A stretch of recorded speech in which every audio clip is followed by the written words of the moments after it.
दुल्ही छौड़ी के बनतो दूल्हे राजा गे। और मांझी जी बनतई हे रे रे रे मांझी जी के दुल्हन बनबै उहे बनतई राजा रे। मांझी जी के दुल्हन बनबै उहे दुल्हे राजा रे। केकर बन में दुल्ही छौड़ी के बनतो दूल्हे राजा गे। केकर बन में दुल्ही छौड़ी के बनतो दूल्हे राजा गे। और मांझी जी बनतई हे रे रे रे मांझी जी के दुल्हन बनबै उहे बनतई राजा रे।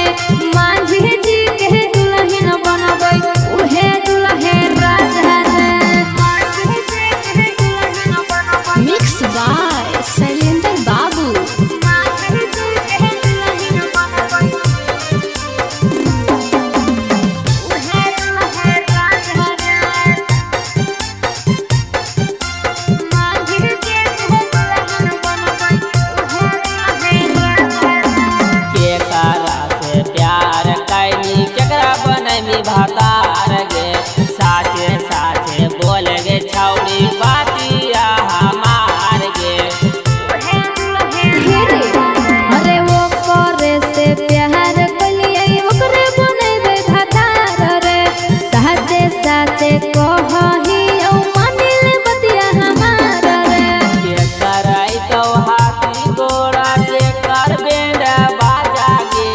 केकर तो हाथी गोड़ा केकर बेंडा बाजा गे। और मांझी जी बनतई हे रे रे रे मांझी जी के दुल्हन बनबै उहे बनतई राजा रे। मांझी जी के दुल्हन बनबै उहे दुल्हे राजा रे। मांझी जी के दुल्हन बनबै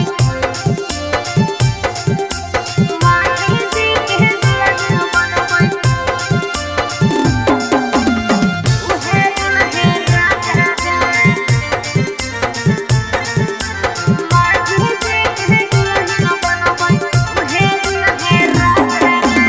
पूछो हवा कसबा छौड़ा बतिया विस्तार से। ना तो जाके कहबो छौड़ी तोहारो भतार से।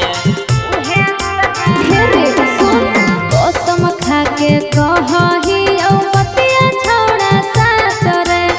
उहे हलैया हमरा उहे है भतार रे। केकरा छौड़ी दिला दुखाय में केकरा देनी माजा गे। केकरा छौड़ी दिला दुखाय में केकरा